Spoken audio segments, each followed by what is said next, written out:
What it do, peeps? It's the Beat Shuffle. Watch the damn tape. Hit that like, that share, that subscribe button. Hit that bell to get notified when I drop my next video. New subscribers, I thank you for watching. Hope you enjoy the show. I hope you get something out of the content. Old subscribers, thank you for helping me continue to make this platform and push out this content. I appreciate you a lot. I was watching the Mystics. The Mystics play the other. They played the Minnesota Lynx. It was a good game. Brittany Sykes was out. Unfortunately, I like watching Brittany Sykes play with them youngsters, Irafin and Citron. Nafisa Collier was out. See, I think she's missed like 2 games this season so far. So it didn't have some of the stars for both of those teams, but it was still a good game. Washington ended up getting the win. But what I found interesting in the game is they talked to Cathy Engelbert in the second quarter, about 30 minutes into the game. They talked to her for a good amount of time. And they brought up the CBA, and they knew they couldn't really get anything out of her. She's not going to negotiate publicly like the players. Players making a bad move with the public trying to get the people on their side. But she said something, when they were talking about what do you want to see grow the game? And she said that the global. She said global. And she said, she did the political thing, with the help of the players and this and that. But if you pay attention to the league this year and the number of people that are in the league, particularly rookies, I think the business model that they want for the future is in Golden State. A team with just a lot of foreign players.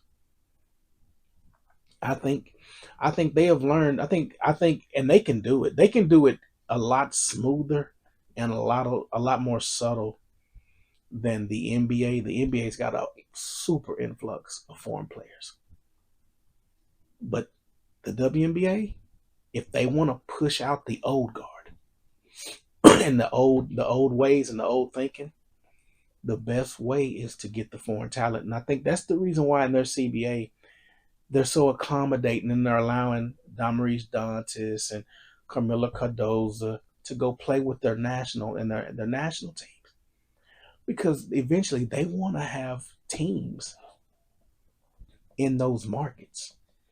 And just how those foreign teams can pay all these players money, that's money for them. And if they can get out some of these old players, and you got the biggest star in the world in basketball, especially at least women's basketball, Caitlin Clark, what better? The Olympics would have, the Olympics would have benefited them, yes. But imagine you have a team in Spain or a team in England, a team in Japan, and you can spread the schedule out a little easier. And maybe when you do your road trip's basically like a tour of Europe, and you play those games, and then they come back over here and play the games against the U.S. based teams, and you make the league global. It brings in way more money, way more viewership dollars, and you can get some of that thugness out of the game, out of the league. And I see that's where they're going. And the Valkyries are the prototype of what they want. The Valkyries got French, Great Britain. They got players from all over the world and a few Americans sprinkled in. But it's a mix. The drama's way down. It's not like a U.S. based team. And then she said that, and then she said something else that was not surprising, but it made my eyebrows raise up. And she said there's some girls that were in the McDonald's High School All-American game that could play right now in the league. Now, in their CBA currently, you basically got to have a degree. You got to graduate to get into the league. They don't, which is good because they don't have enough spots. And if a woman decided to leave, say like a Sarah Strong decided to leave her freshman year and she doesn't get drafted, then she can't go back to college. Because in their CBA, once you declare it's over. So when she said there's three, the top three, Aaliyah Chavez was one of them. The young lady at USC was another. I'm pretty sure she was talking about those three. And those three, they have fanfare.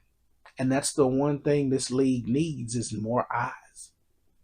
They clamor for eyes. And if you got your own following, most of them young ladies that were in that McDonald's High School All-American game already got a big following on social media.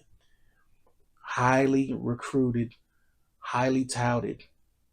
And when they go to college, particularly Aaliyah Chavez, when she goes to Oklahoma, people are going to be watching Oklahoma next year. They made a decent run in the tournament, and they're reloading with her. Cathy sees the future, and she sees the future is getting rid of these knuckleheads. And these women are not doing themselves any favors with the behavior and the comments and actions publicly that they do. The league's sitting back and they're like, yeah, there's a nice crop of prospects coming in next year. You got Flage, you got a lot, Olivia Miles, you got a lot of great talent. Latson, you got a lot of talent coming in next year that's going to take jobs. So those two expansion teams, they might not get filled up with old veterans like this one did with the Golden State Valkyries. They might get some first year players, second year players, rookies, and take that same mold and a couple foreign players that can come in. It can happen. It can happen. I was watching a podcast a couple of weeks ago, and it was I believe it was Erica Wheeler. It was Erica Wheeler, and it was Lexi Brown. I'll try to find the clip. Erica Wheeler and Lexi Brown, smart woman. She said she wasn't talking about Caitlin Clark. She said the biggest threat to us is the foreign players. I'll try to find that link and make a short out of it, but that she sees the writing on the wall. I don't think the rest of the players see that. They're too busy, worrying about Caitlin Clark. When Caitlin Clark's their biggest ally, the foreign players are going to be the ones that push most of these women out of this league and to JCPenney.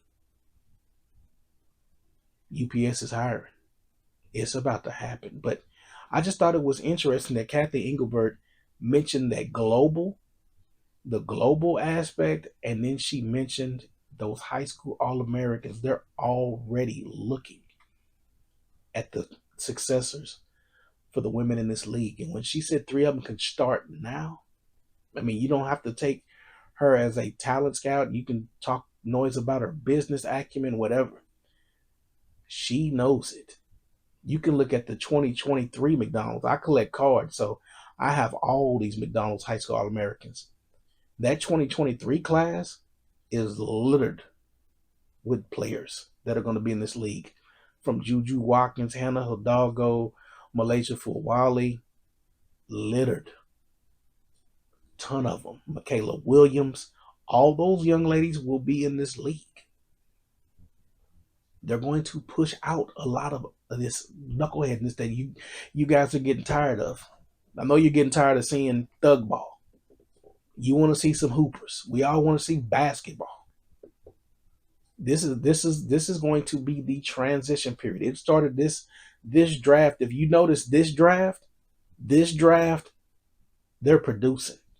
From Paige to Tiana to Irifin, Citrone, even Sanaa Rivers at times has balled and played well. Some of the foreign rookies have played well. Carla Leith has played well. It's going to be a different league. We just got to be patient. For the new people, this is the growing pains. This year right here is going to be the last of the Mohicans, the last of the knuckleheads. There'll probably be a few remaining in 2026.